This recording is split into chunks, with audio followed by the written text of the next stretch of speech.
So hi to my Warten videos. This time I'm flying in my Sea Meteor S3. This is a jet I recently just unlocked, and man, it's a massive upgrade coming from the Meteor F3.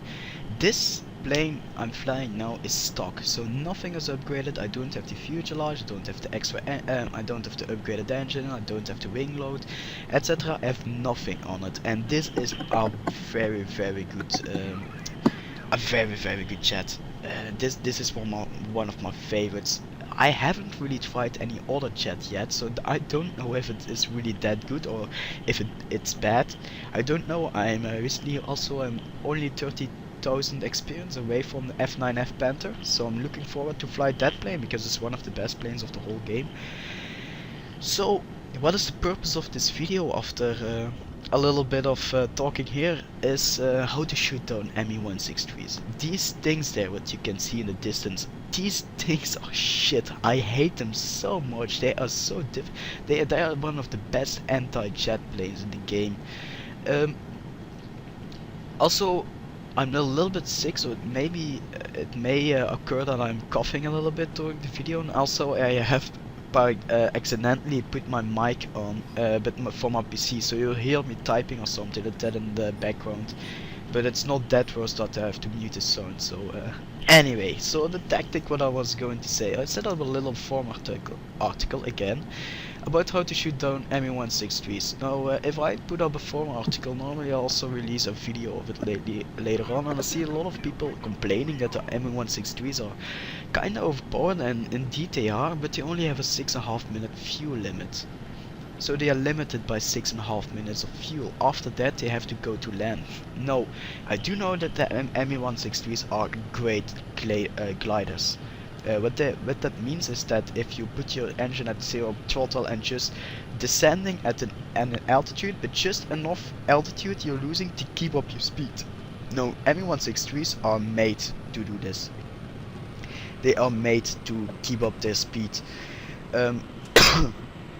So normally the fuel limit of the Me-163's is not 6.5 minutes, but it's more like, well, after 10 or 12 minutes they will come back to base. Normally they lose a lot of speed when they go dogfighting. No, I may not be that friendly for bombers though, let's say it like that, because it's not that good. Anyway, I'm going to read the points of my forum article. So what I said in this forum article is, here's a tactic I found out and succeeded.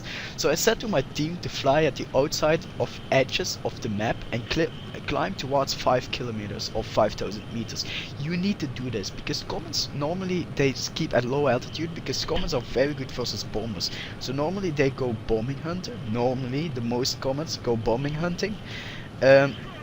They don't have any air brakes, so they can't get up at 5,000 meters and descend at a big speed or something like that. So normally they stay around 3,000 to 2,000 meters or something like that to shoot bombers. Now the Me-163's are historically also designed to shoot down bombers. So the next thing what I said here is shoot down their observation plane and head for their base. Now normally you will see that in a few moments. The observation plane, normally there's an if you're not spotted for a while, there will be appearing an observation plane that will spot you for the enemy. Now you need to shoot it, you need to shoot this down because the comet has a very high climb speed, and you do not want that Me-163 to climb towards you, otherwise you're dead. I mean, the comet has much more maneuverability than the meteor. So you want to do that. Keep flying at a steady speed and cool down your engine at 65 throttle. Now what you can see here is I'm flying at a 400 kilometers an hour, although I found out by playing more games that it's better to fly at 500 kilometers per hour and keep your throttle at 60%. Also try to fly towards 5,000 meters. 5,000 meters is the best altitude where you can be. Now you also notice that there are lots of clouds and that's pretty difficult to spot. Now what I'm doing here is I'm just waiting. I'm just taxiing above their base. That's all what I'm doing, and I'm just waiting for my team to arrive because the other side of my team didn't listen to my advice, and they just, well, YOLOing right into the comets. But anyway, it's their choice. I'm just keeping here up at a high altitude to fight this comet. And as you see that comet there, that Me-163 is coming into a land. This video already got recorded like 3 minutes in or something like that, or 4 minutes in, so we already lost a lot of fuel. So that comet is going to land, and I see him disappearing in the clouds. So I think like, let's descend towards 2000 meters. You want to stay around 2000 meters, and you want to stay a big distance from their base, because you do not want to be shot down by the AAA. So my next topic here, and my next point in the topic is one guy keeps flying at 2000 meters above their base, out of reach of AA, and one guy keeps flying at 4000 meters to help out. What I mean with this is that one guy keeps flying at 2000 meters, like that F-80C is doing here. He's spotting the comet for me, and by that I know that he is there. If I'm up in the if I'm high up in the clouds, I can't spot him. So I need somebody to spot him for me. Now the Meteor F3 has a pretty good climb rate, so it's not really a problem. But for instance, if there's a friend of you who's in a Meteor F3, the Meteor F3 doesn't have that good climb rates, so it's better to keep him at high altitude. And if you really need really need to help, you can still ask him to help you out to dive onto him. Now what you see here is that Me-163 still has a few seconds of fuel left, but he will soon run out also, and then I got the kill on him. A little bit spoiler alert there. So he's now dogfighting with me, but he has run out of ammo very quickly. This is a good thing though. It's not really a good thing for the Comet pilot, but it's good for me that the Comet only has 120 rounds. So that 120 rounds will be fast run out. It will run out fast, I mean. Mostly like I said, but the Comets are going to hunt the bombers. So when they hunt the bombers, they are out of ammo, and you're just free to shoot at them. I had a game where I first passed a technique where I was flying just a regular Meteor F3, so the first one of the series. And I was like, oh shit, that Comet is on my 6, he is going to kill me. But he ran out of ammo, and after a little time I had it through. I don't know how to say it in English, that expression.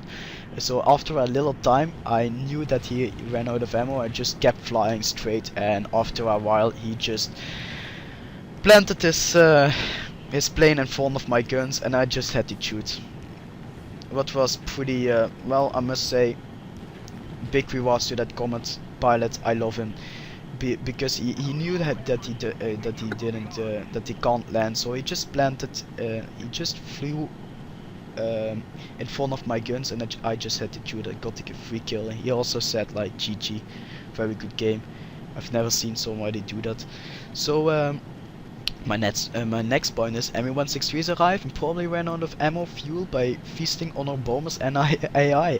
I'm sorry for the bombers who play in this match, but you will be sacrificed.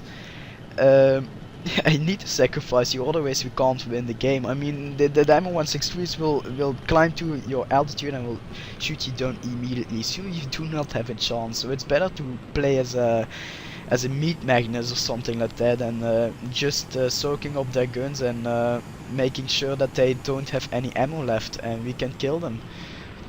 Then take out their AA nests with your remaining ammo, and wait till the last Me-163 giving up his last honor by bailing out his plane, and after that we win the game for 60,000 experience. Now I hope you got anything what I just said. So basically what you need to do is climb towards 5,000 meters. After that you just keep taxiing above their base. One guy who has a stronger jet needs to fly at 2000 meters, and one guy who has a less stronger jet has to fly around 4000 meters in case you need to help.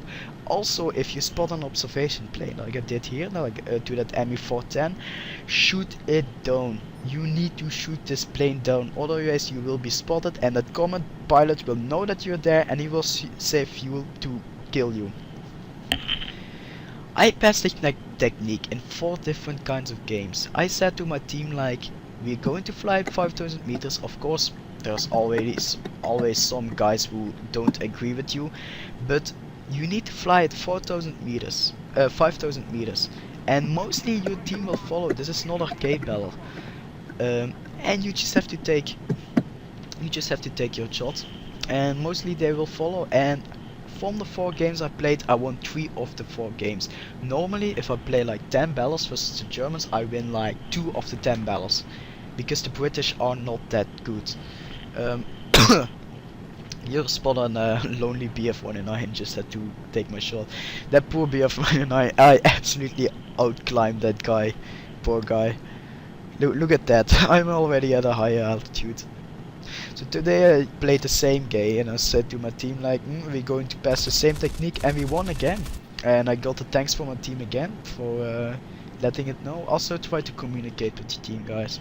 I don't get why people do not communicate with their team. I'm always, like you see here, I'm always writing things in chat, especially in realistic battles. Also, Sherman, the YouTuber Sherman, is in this game also. It's not that I'm uploading this game because of him, but just because this is one of my best games I've played. Well, this is one of the best games I played while I was recording, because mostly I do not record in War Thunder because my frames per second drops a lot if I'm. But this is a little extra that German in this game also. And for the rest I'm right, but you need a lot of teamwork for this tactic, and it poorly exceeds, since 70% of my team doesn't understand English apparently. But if you fly in a squad, it will mostly succeed. If you fly in a squad, please guys, if you fly in a squad, this is a great way to earn experience. Mostly I earn around 60,000 experience times 2 though. But for instance, if it is a times 4 or times 5 event, you will almost get 30,000 experience. So this is a very good thing. I also made 4 kills during this battle. You've seen 2. I made 1 AI kill and 3 player kills. And the AI kill is what you're going to see now when I'm flying towards that MU410. But I hope you get anything from this video. If you do not get it, just say it in the comments or something like that, and I maybe will make a simplified version of this video, where I'll be cutting some parts out of the video and just make it a little bit more shorter and more how you say it, more organized. So I hope you learned anything from this video. I'm just scanning here through this area for the last guy. There's still an Arado or an Arado better. There's still an Arado flying, so I don't know where he is. Probably his landmine, like most people do in historical battles. Realistic battles, I'm sorry. So I know this tactic is pretty common, so that a lot of people will say on the forums like basic technique, but nobody really seems to care, because well, it's boring. Yes, it's boring the first 5 games, but yeah, just turn up some music or something like that and just listen to some songs. Personally, I like metal and rock, so just turn up some songs you just recently download and start to listen them, or start to listen a new album or something like that, and you will be occupied for the next 10 minutes. And after 10 minutes you turn the music off and you will go hunting, because mostly then that's when the fun starts in realistic battles, when they all arrive at the base. This also, try to watch out for the AA. Try to avoid the AA. I can't really say to you like, well, of course there's going to be AA, but try to avoid it though, because you will need to try. Also set your fuel up at 30 minutes, don't do it 20. Because otherwise you have to return also to their base, like that F-80C there. So 30 minutes fuel limit is the thing you need. I'm almost trying to dogfight here with the Orado. And it's not really exceeding. So this plane climbs as hell. It climbs so fast. It's such an upgrade coming from the Meteor F3. I love it. I love it to bits, this plane. This will be my favorite jet. What I have now in my garage, because I only have 2 jets in my garage. I have the Meteor F3 and the Sea Meteor. And there we go. I'm going to take the shot here, and there it goes. There it goes. And I got Breaker's wing off, and we won. So the Comet doesn't have a lot of fuel, and it doesn't have a lot of ammo, so it's very safe after 5 minutes to kill it. But don't fly towards the middle of the map. Keep at the edges of the map. Don't let them spot you. Mostly they fly towards the middle to hunt down the bombers, but try to stay at the edges of the map, climb towards 5000 meters and attack them when they don't expect you to attack. Also, you will be surprised how many comets are bailing out. But anyway, it saves me work, so I don't really care. I have to win, so I don't care. So that's it. I hope you liked the video. I got 13,000 or 14,000 experience out of this battle, so that's it.